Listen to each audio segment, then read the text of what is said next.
There is nothing worse than untapped potentials. If you know that you're made for more, this is the place. I know that every successful person I've ever met has one thing in common. They do not let themselves fall victim to their circumstances. They figure out a way to rise above it. So join me on this journey where I help you to be better, do better, and have better in life and in business. If you're feeling stuck and you're needing some practical tools, some hope to get you to that better life, this is definitely the place for you.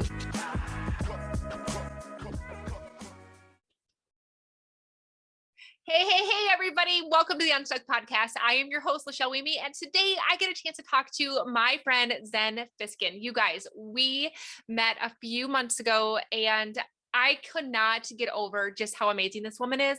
And I knew that I needed to bring her story directly to you. So Zen, welcome to the Unstuck Podcast. She is a master mindset coach, which is all fancy for all kinds of cool stuff. And I can't wait for her to tell us about that. But first, I just want to say welcome.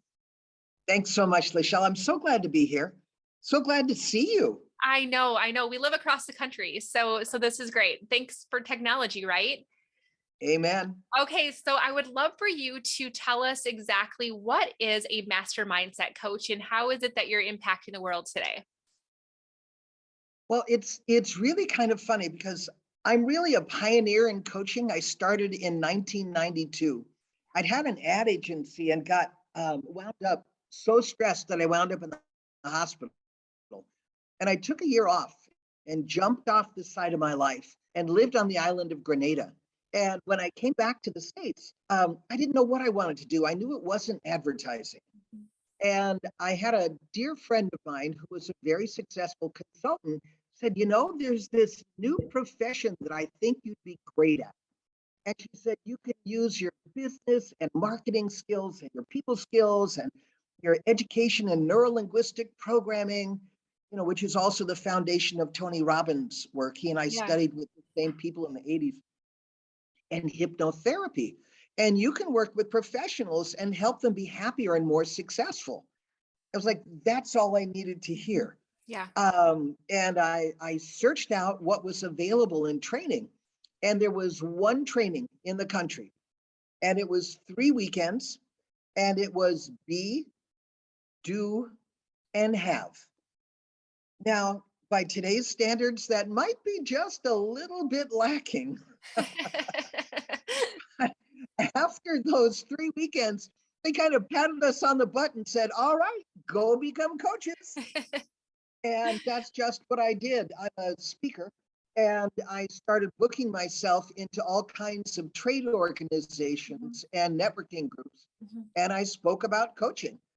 In the beginning, not knowing exactly what the heck I was talking about, but I started building up a clientele and built up a practice. And what's funny about the master mindset coach, I built myself as a master coach. You do something for more than 25 years. Yeah. Hopefully you achieve a certain level of mastery. Right. If you're not a hack, you got some mastery. Right. So I don't have a problem with that part. The mindset coaching is a funny one because I've always worked with people's unconscious minds as well as their conscious mind. Right. Because 95% of what's going on in here is beneath their conscious level of awareness. Right. So if you make a decision with your 5% and you are tugging on the string of that decision, and you've got some belief underneath the surface that's yanking on that 95%, if you've got this versus this, right, it's not a big surprise what wins. Right. So I've had clients at the Army and Booz Allen Hamilton and Birkenstock, big organizations, and lots of baby entrepreneurs, little startups and CEOs. So what's interesting is I've never known what to call my coaching. Yeah. When I was working in corporations, it didn't sound right to say, well, I work with your unconscious mind as well as your conscious, because it's like, whoa, she's woo-woo. That was right. That was before brain science. Right. And I am deep into brain science. If you Yeah, really study neuro-linguistic programming, it's science. Uh, absolutely. and so I took about a decade off from coaching. Mhm. And when I came back, like a year ago, Mhm. it was like, well, how do I position myself? And I was reading on different niches in coaching. Yeah. And then I came upon mindset coaching and I went, I've been doing this for Right. 25 plus Right. years, Right. Right. right? It's a thing. And part of my business right now is dedicated to working with an old client of mine, actually, and friend. He's now the go-to person, the key influencer in the manufacturing segment of both our country and now globally. He's huge. Yeah. And so I realized I can actually call myself a mindset coach Yeah. with impunity and talk about brain science and how our minds work without seeming like a total flake. I love it.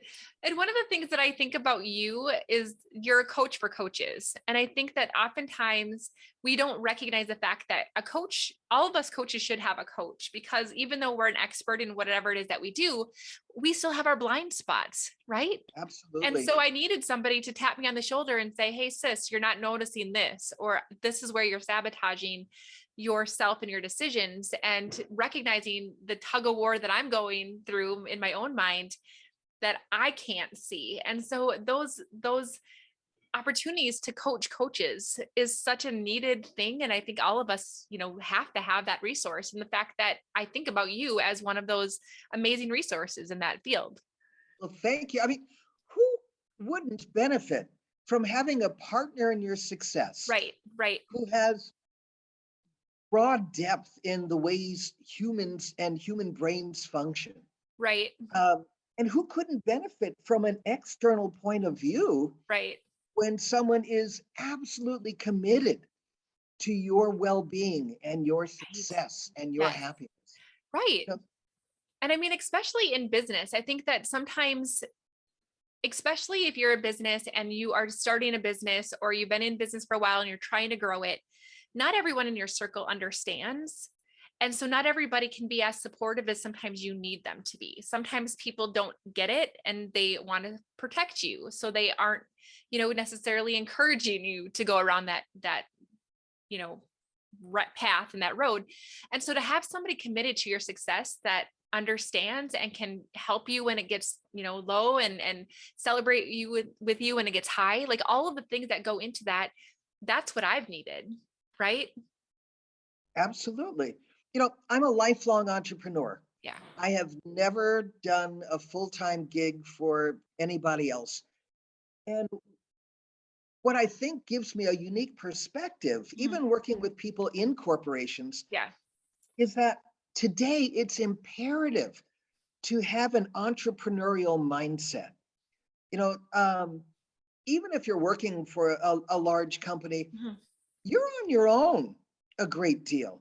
You've Right. got to figure things out. You've got to have that ability to look at a problem Yeah. that needs a solution from many different perspectives. So while I'm a coach's coach, I work with all kinds of people, Yeah. mostly women. Probably 75% of my client base has been women. Mhm. And the 25% of men have been men who understand the importance of cooperation and collaboration as opposed to competition. Right. Yeah. No, that's so important. And then I want to get into your story, because I think that that's one of the things that's really fascinated me. I met you, and when I heard that you were a coach from the very beginning of coaching, it piqued my interest, because as you guys might remember, I got my doctorate degree in coaching. And in my research that I had to do to put together my, 250-page manuscript, I had to dive into what is coaching. And so much of it started with the history of what it was. And the fact that you were there from that beginning was so fascinating to me.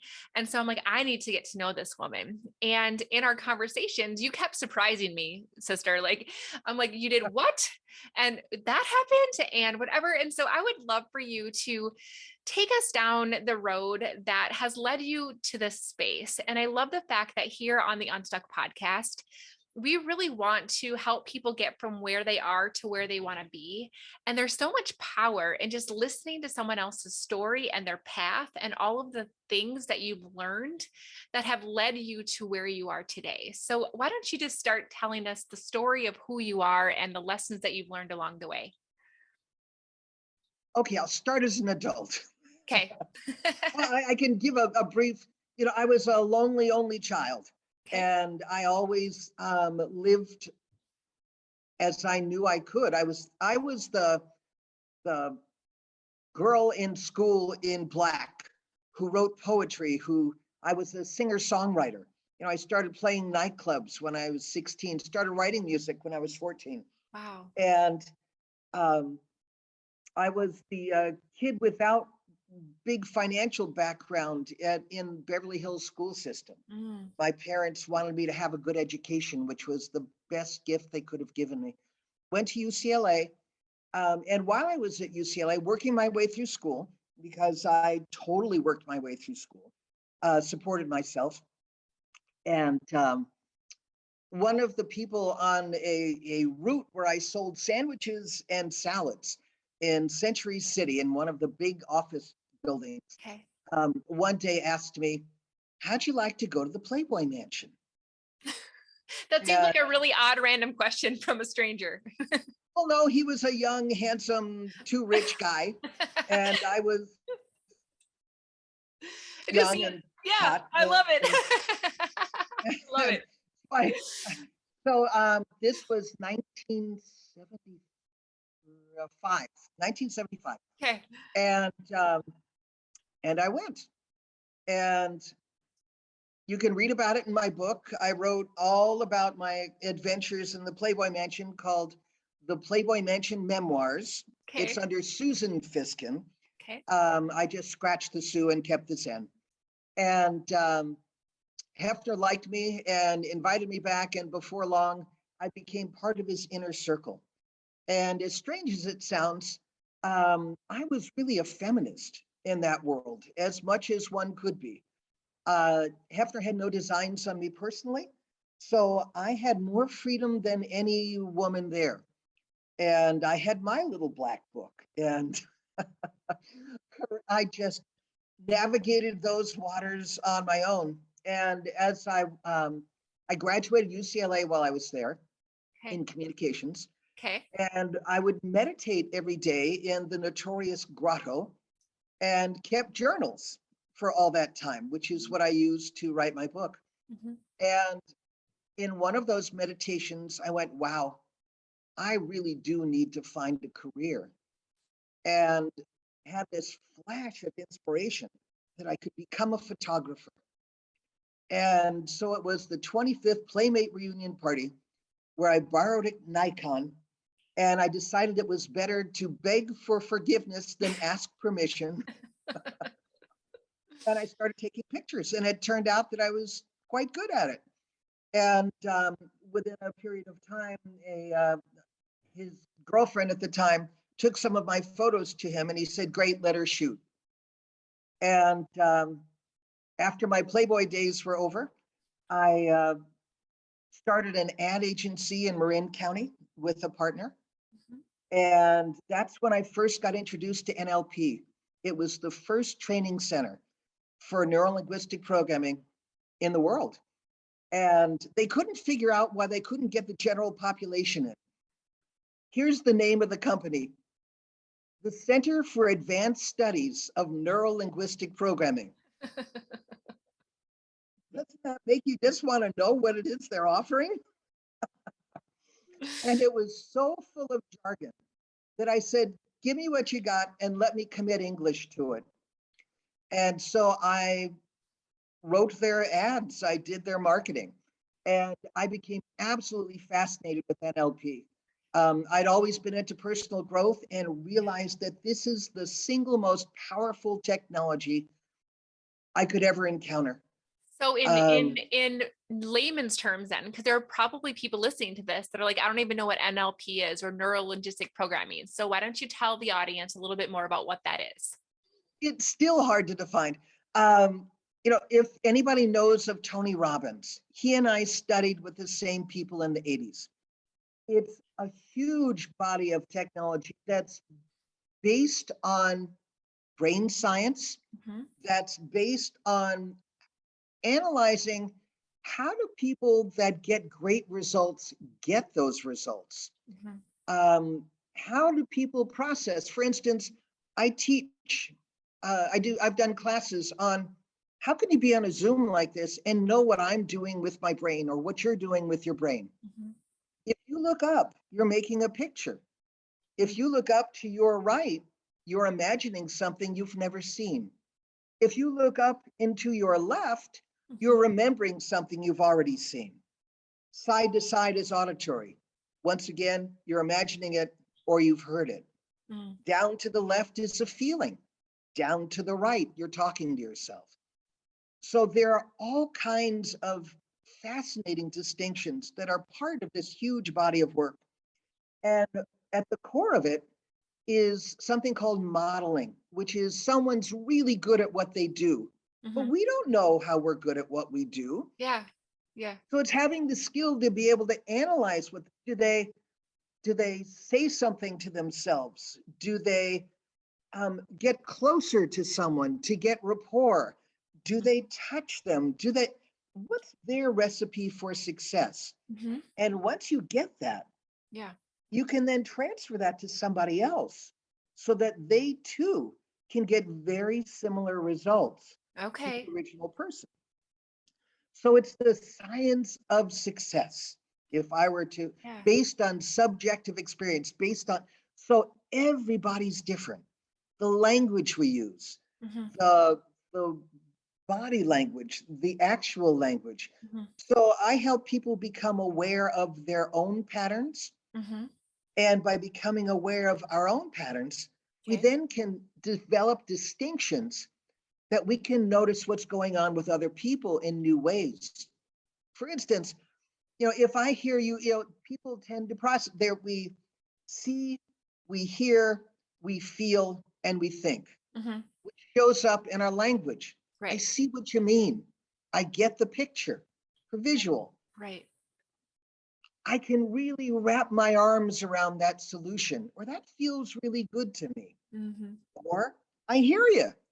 That sounds great. Or the one that many people forget are the logical people. They're the techno heads. I believe that to be true. I think that is absolutely undeniable.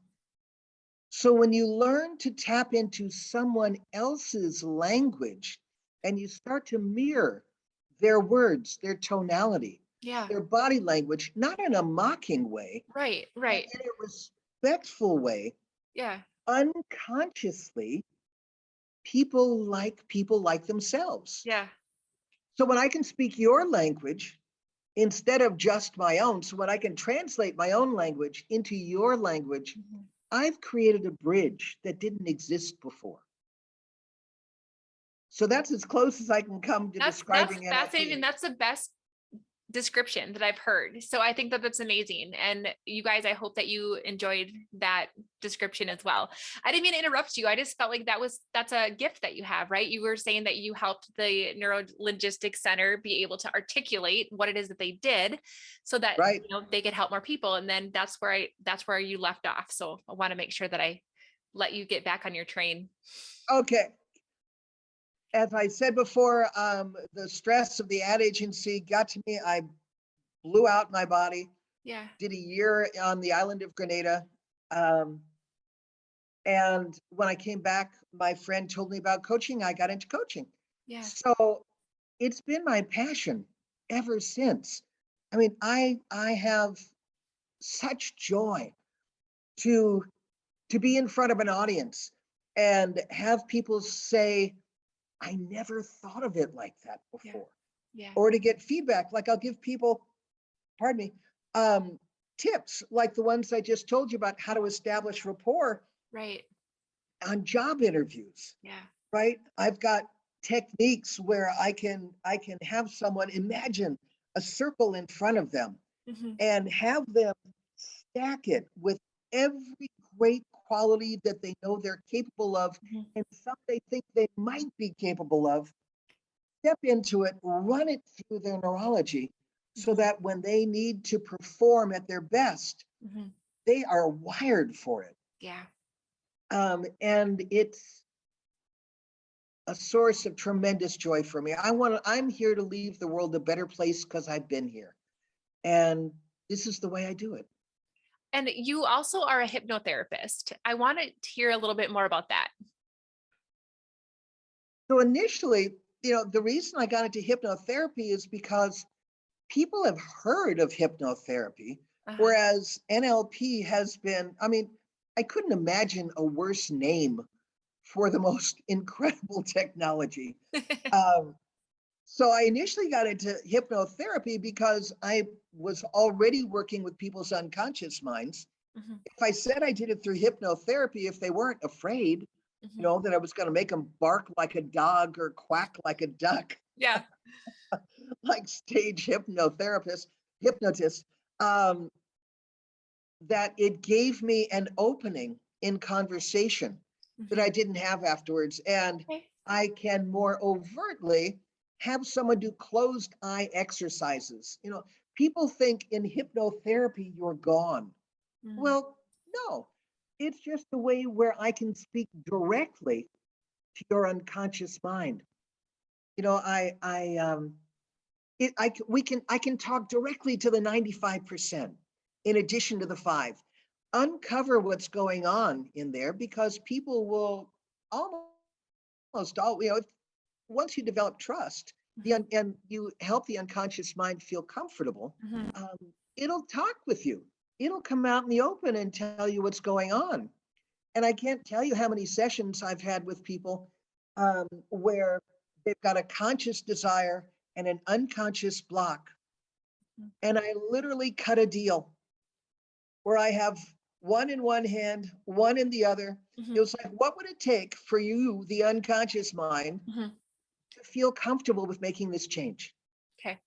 And so they literally cut a deal. Well, and I'll ask, would you be willing to do this for the next 90 days? Mhm. You never take away options, knowing you can always go back to the way it was. Mm. And that helps create a safety margin as well as a union of both sides of our brain. And when we've got both sides of our brain rowing in the same direction, Yeah.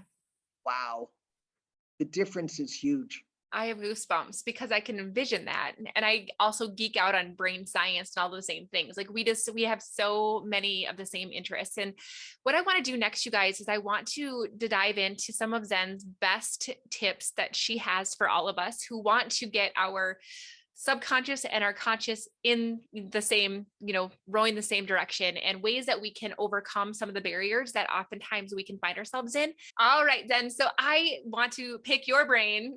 Bad joke. Right?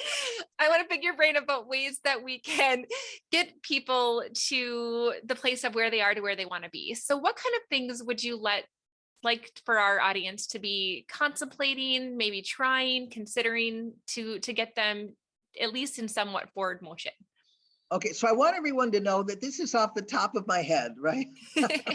Michelle said, we're just going to do this impromptu. Oh yeah, So, totally. This okay, is the thing though, because I feel like when I am able to get the these are the best answers, honestly, because we don't overthink it. Like your gut tells you what are some of the things that have worked really well for you and the people that you've helped. What are some of the most impactful things?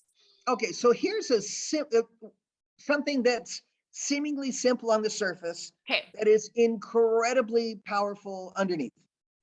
Um, I'll call it language upgrades. Okay. Okay, so let me just think of some of the words. All right, this one you may have heard before. It's using the word but, right? You're stringing two sides of a sentence together with Yes. but Yes. as the conjunction. Yes. And so what happens is, I love you, but put down the freaking toilet seat. whatever that winds up being, Yeah. do you feel loved? No, you don't Right. feel loved, right? God, I really want to make my business a six-figure business this year, but I'm really worried about my kids. Mhm. Well, what you've just done is you've negated the first part of the sentence. Mhm. And so a very simple language upgrade is and. I really want to turn my business into six figures this year, and I am worried about my kids. Now, as a coach, what that does, it opens up the door to figuring out how to get both of those sides balanced.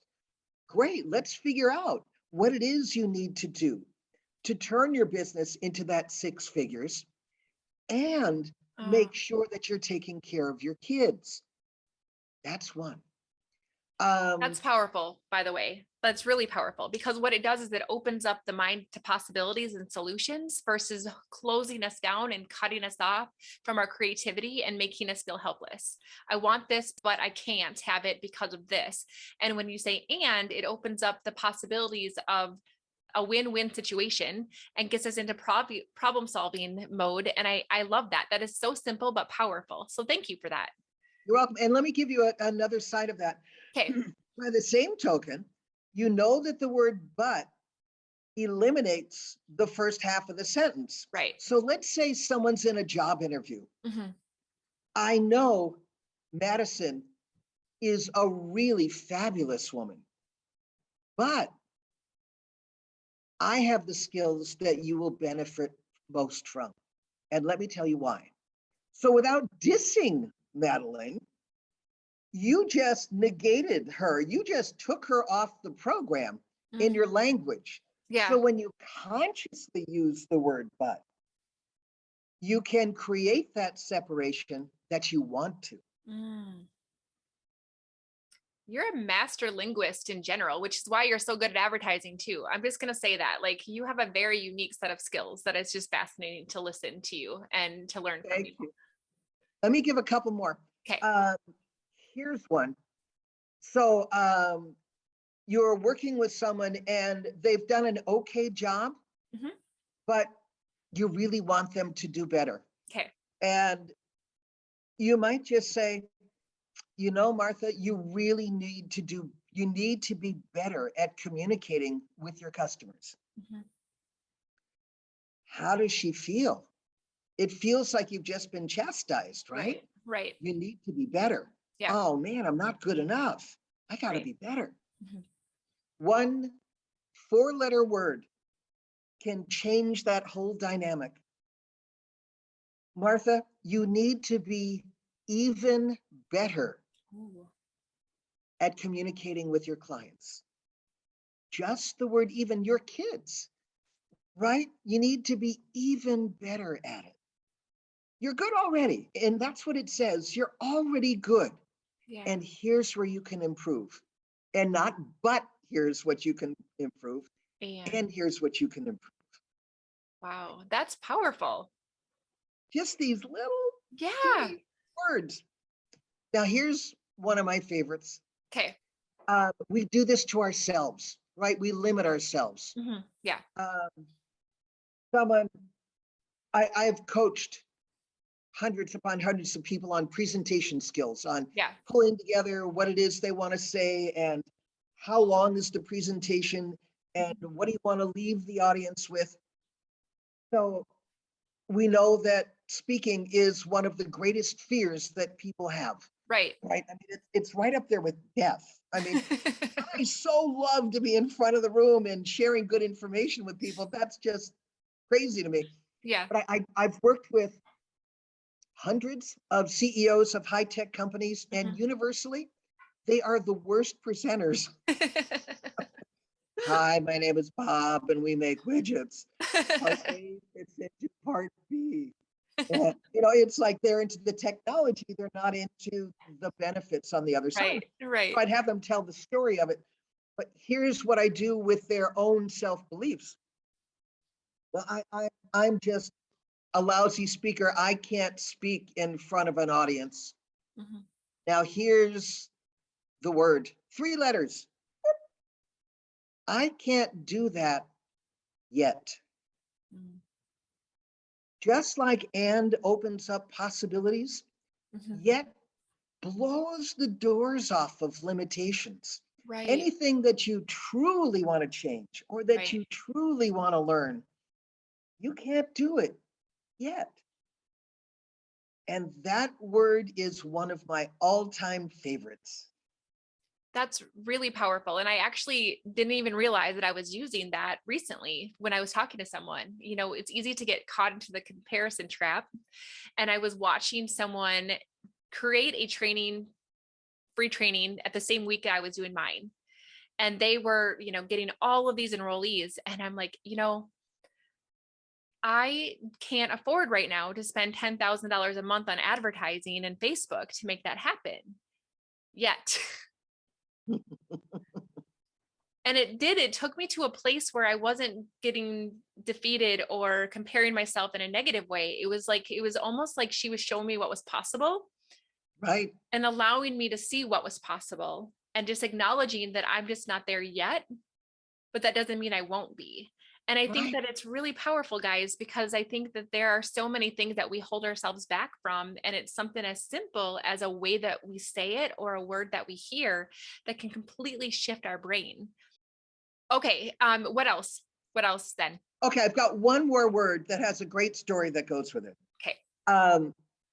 In doing speaking engagements and helping people elevate their language, Okay. I would pick the biggest, burliest man I could find in an audience, Okay. and I'm all of 5'3". So here's this guy towering over me. Yeah. Are you familiar with muscle testing, applied kinesiology? I am, but the audience might not be. I'll explain it. Okay. So the idea is that our unconscious minds can be reflected in our strength. So when you push down on someone's arm, have them say what their name is, and they'll be strong. And then you have them say a different name. You know, my name is Madison, strong. My name is Harvey, weak. And so chiropractors use it, various massage therapists, acupuncturists. It's really common knowledge out in the world of alternative therapies. Right. So I called these men up, and I would try it out and have them say their name and they'd be strong, and I'd have them say a woman's name and they'd be weak. I'd have them just hold their strength and they'd be strong. I'd put a packet of sugar in their hand and they'd go weak. So I had them say 2 sentences, and I never had a man say no when I asked, have you ever had to have a contract signed? And they'd go, yes, I have. And so I want you to say 2 sentences for me, and there's one basic word that shifts. Once again, 3 letters. Okay. So the first time I'd have them say, I'll have that contract signed for you in the morning. And they'd say that sentence, and I could hang a swing off their arm and sit on it, right? And then I'd say, I'll try to have that contract signed in the morning. And they would grow weak like a kitten. And they would just be appalled. How could they possibly be that weak that this 5'3" woman could make them that weak with one word? Right. That's what the word try does. Try, it's Yoda. There is no try, only do or not do. Right. The idea of try presupposes failure. Like, try to pick up the pen on your table right now. You can't try. You either do it or you don't do it. Right. So I find myself offering that to people without their will or consent. Often, and I'll also throw in the word yet, right? I can't do that. And I'll go, yet. Now that brings a smile, but the try, not always. I just can't help it. When I watch people shooting themselves in the foot, I sometimes can't hold myself back. Yeah, because we don't realize that the little things that we're saying are reflecting of the inner beliefs within that 95%. And when we can start to shift it on the outside, then I'm guessing that we can start to reprogram things on the inside into that subconscious part of our brain. Is that right? Truly, that's absolutely correct. The 5% can influence. You see, okay, so I'll bet you weren't aware of your right big toe until just now. Okay. Yep. So when we consciously become aware of what was unconscious, it brings it up to a conscious level, and then we can do something about it. Yeah. We can't change anything we don't recognize. Right. But as soon as it gets in our awareness, Yep. when you make a shift, then go, wow, there I did it again. I did it again. There it is again. And you never know how often these things have shown up in our lives Right. until you become aware. Yeah, that's so beautiful. Oh my goodness. I could talk to you all day. We could geek out about so many things. In fact, I think we'll probably just have to have you come back again so we can talk about energy. We can talk about all kinds of cool stuff. Oh, yeah. But because we have to, get on with the rest of our day and the audience needs to get on with their day, we're going to wrap this up. Anything that we haven't already mentioned, Zen, that you want to make sure that you throw out to the audience before we wrap up? In the show notes, I'll put access to the book, Okay. as well as how to find me later. Yep. And I know your audience is going to be filled with uplifting people. Absolutely. So if any of y'all want to have a brief conversation with me, you got a question, you've got something on your mind, find me and let's talk about it. That sounds amazing. You guys, will make sure that we have access to all of Zen's stuff inside of the show notes, so it's easy to get to. If you haven't already, make sure that you take a screenshot of our conversation. If you're watching, on YouTube, or if you are listening, just take a screenshot of the show and let people know that you're listening to Zen, because we want to get the word out about her and all of her amazing work that she's done. And so show it in your stories, do all the things that you need to do, share it with a friend so that we can get the word out. We are so glad that you're here. I'm glad that you're here. And Zen, thanks for showing up today and being an inspiration to me and everybody who's listening. I hope that you guys all have an amazing day, and we will be here next week to listen to more of the Unstuck podcast. Bye, everybody. Thank you, Lachelle. You're wonderful.